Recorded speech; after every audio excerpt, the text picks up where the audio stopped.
rồi cú là nhà bác yu hai số cú bé bác lấy yu lại mẹ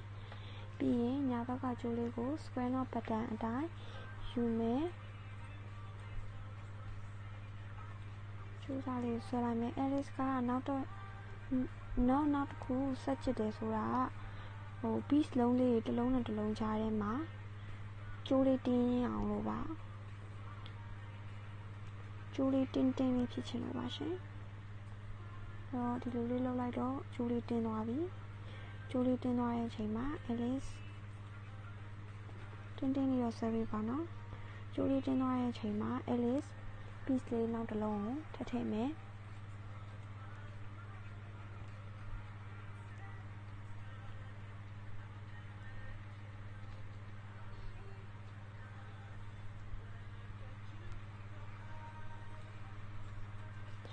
那ဘယ်ဘက်ကကျိုးယူလာတော့အခုညာဘက်ကျိုးလေးကိုယူမယ်လေကျိုးပေါ်တင်မယ်ပြီးတော့ဘယ်ဘက်ကကျိုးလေးကိုလဲကနေပြီးတော့ဘက်ကိုထည့်မယ်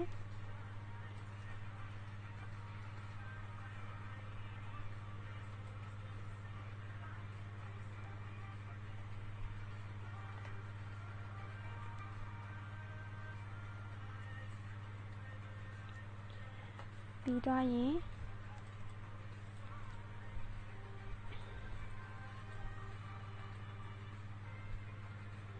ဘယ်ဘက်ကကျိုးလေးကိုယူမယ်ညာဘက်ကကျိုးလေးကိုယူပြီးတော့အလဲကနေပြီးတော့ square နော် button လေးအတိုင်းထိုးထည့်ပြီးတော့ဆွဲလိုက်ပါမယ်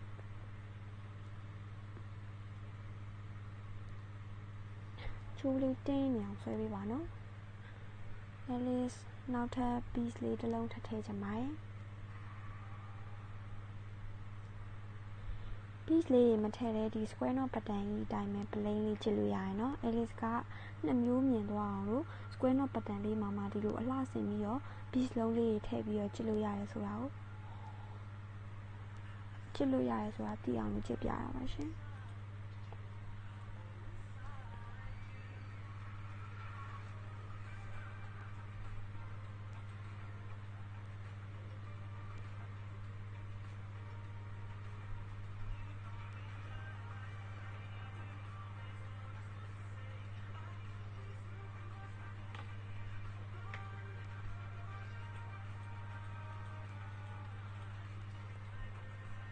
love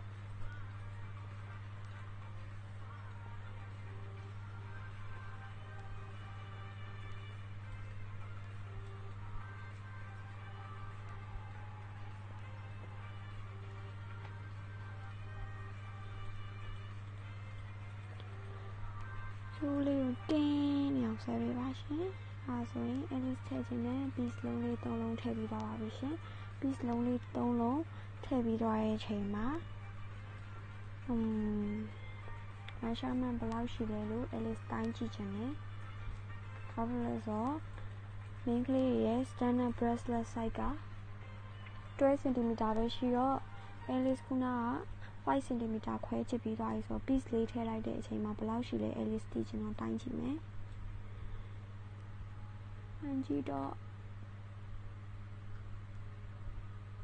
8 cm ရှိသွားပါပြီ8 cm ရှိသွားပြီဆိုရင် Alice ဒီဘက်ကို